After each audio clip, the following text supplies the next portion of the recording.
नमस्कार, फाइटर समाचार में आपका स्वागत है। पेश आज 4 मार्च सुबह 6 बजे राजस्थान की खास खबरें। लोकसभा चुनाव को लेकर भाजपा ने पहली सूची का ऐलान कर दिया है। दिल्ली में प्रेस कॉन्फ्रेंस करते हुए पार्टी पदाधिकारियों ने पहली सूची जारी की। इस दौरान राजस्थान के 15 लोकसभा सीटों पर उम्मीदवारों के नामों का ऐलान किया गया है। पार्टी ने पहली सूची में 195 लोकसभा सीटों पर उम्मीदवार उतारे हैं। पहली सूची में जोधपुर से गजेंद्र सिंह शेखावत, बीकानेर से अर्जुन राम मेघवाल, कोटा से ओम बिरला, चूरू से देवेंद्र झाझड़िया, सीकर से सुमेधानंद सरस्वती, भरतपुर से राम सिंह कोहली, अलवर से भूपेंद्र यादव, नागौर से ज्योति मिर्दा, पाली से पीपी चौधरी, बाड़मेर से कैलाश चौधरी, जालोर से लुम्बाराम चौधरी, उदयपुर से मन्नालाल रावत, बांसवाड़ा डूंगरपुर से महेंद्रजीत मालवीय, चित्तौड़गढ़ से सीपी जोशी, झालावाड़ 12 से दुष्यंत सिंह को टिकट दिया गया है। इस सूची में 7 सीटों पर पार्टी ने उम्मीदवार में बदलाव किया है। प्रदेश में तबादला प्रक्रिया की अंतिम तिथि 22 फरवरी के बाद तबादलों का शोर भले ही थम गया है, लेकिन सरकार अब तबादलों की तह तक जारी है। कौन से विभाग में किस विधायक या मंत्री की डिजायर पर कितने तबादले किए गए हैं, इसकी जानकारी मांगी जा रही है। इतना ही नहीं, किसी कार्मिक को यदि हटाया है तो उसके पीछे के कारणों की भी पड़ताल की जा रही है। तबादलों पर रोक लगने के बाद अब सरकार ने विभागों को तय फॉर्मेट में सूचना भेजने के निर्देश दिए हैं। इसके बाद अब विभागों में खलबली मची हुई है। गौरतलब है कि प्रदेश में 10 फरवरी से 22 फरवरी तक तबादलों से रोक हटाई गई थी। विभागों में बड़े स्तर पर तबादले किए गए थे। हालांकि शिक्षा विभाग ने इस बार तबादलों से किनारा कर लिया था। कुछ विभाग ऐसे भी हैं जिसमें जनप्रतिनिधियों ने तबादलों की सिफारिश तो की, लेकिन सूची बिना हस्ताक्षर भेजी गई। विभागों में दिल्ली से भी बिना हस्ताक्षर वाली तबादला सूचियां भी आई हैं। अब ऐसे विभाग मुश्किल में पड़ गए हैं। लोकसभा चुनाव 2024 को लेकर भारत निर्वाचन आयोग ने अभी तारीखों का ऐलान नहीं किया, लेकिन कांग्रेस और बीजेपी सहित तमाम राजनीतिक दलों ने अपने अपने स्तर पर तैयारियां तेज कर रखी हैं। बीजेपी और कांग्रेस की बात करें तो ऐसा लग रहा है कि बीजेपी कांग्रेस से 2 कदम आगे चल रही है। बीजेपी ने उम्मीदवारों की पहली सूची जारी करने के साथ ही चुनावी घोषणा पत्र को लेकर आमजन तक पकड़ मजबूत करने में जुट गई है। इसके लिए पार्टी ने विकसित भारत संकल्प पत्र सुझाव अभियान की शुरुआत किया है। किसान ग्राम यात्रा, युवा चौपाल, नारी शक्ति वंदन अभियान के साथ आम जनता से डिजिटल माध्यम से सुझाव लेगी। बीजेपी 2047 तक विकसित भारत कैसे बने, इसको लेकर सुझाव ले रही है। सभी लोकसभा सीटों पर बीजेपी एलईडी वैन, डिजिटल और सुझाव पेटी के माध्यम से आम जनता से चुनावी घोषणा पत्र के लिए सुझाव लेगी। चुनाव समिति के संयोजक और केंद्रीय मंत्री अर्जुन राम मेघवाल ने बताया कि तीसरी बार मोदी सरकार के घोषणा पत्र को लेकर सभी वर्गों से सुझाव अलग अलग माध्यम से लिए जाएंगे।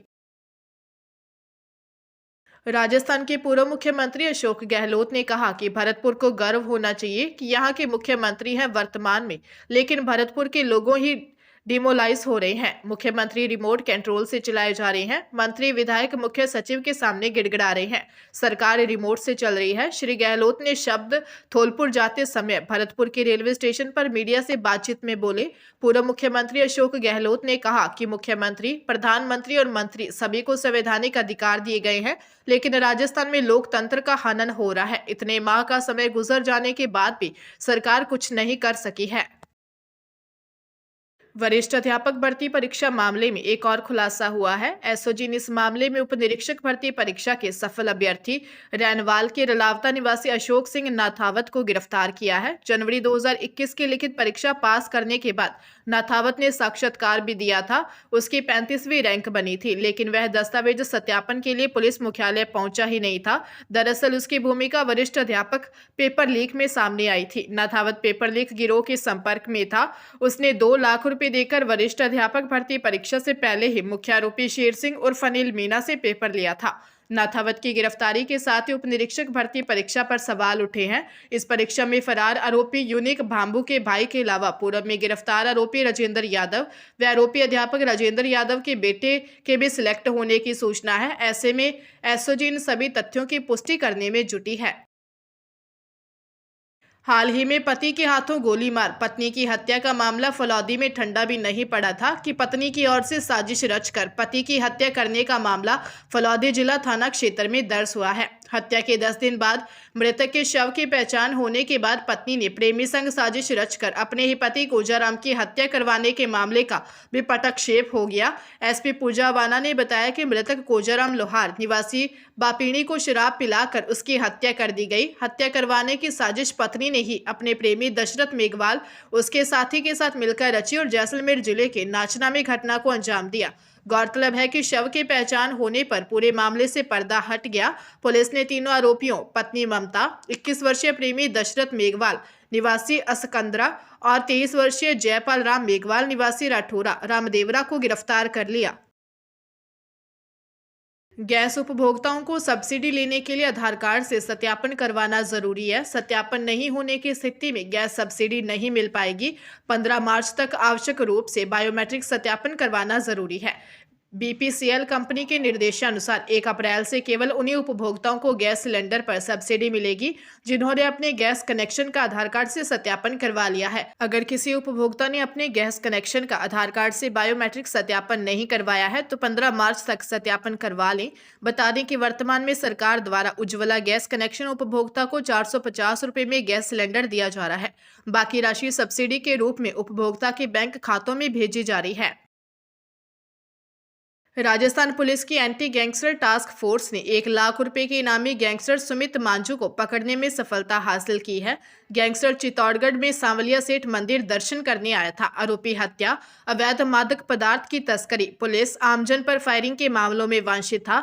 एजीटीएफ टीम के एडीजी क्राइम दिनेश एमएन के नेतृत्व में व्यू रचना बनाकर आरोपी को दबोचा है। एडीजी एजीटीएफ दिनेश एमएन के मुताबिक राज्य सरकार की ओर से गठित एंटी गैंगस्टर टास्क फोर्स प्रदेश में गैंगस्टरों के विरुद्ध लगातार कार्रवाई कर रही है। इसी कड़ी में एजीटीएफ टीम ने एक और बड़ी कार्रवाई करते हुए 1 लाख रुपए के इनामी गैंगस्टर फलौदी निवासी सुमित मांझू को चित्तौड़गढ़ जिले में सांवलिया सेठ मंदिर से पकड़ने में सफलता हासिल की है। सवाई सिंह स्टेडियम में होने वाले आईपीएल के मुकाबले इस बार राज्य सरकार कराएगी। बीसीसीआई ने खेल परिषद की ओर से भेजे गए प्रस्ताव को मंजूरी दे दी है। ऐसे में अब खेल परिषद आईपीएल मुकाबले के आयोजन का जिम्मा संभालेगा।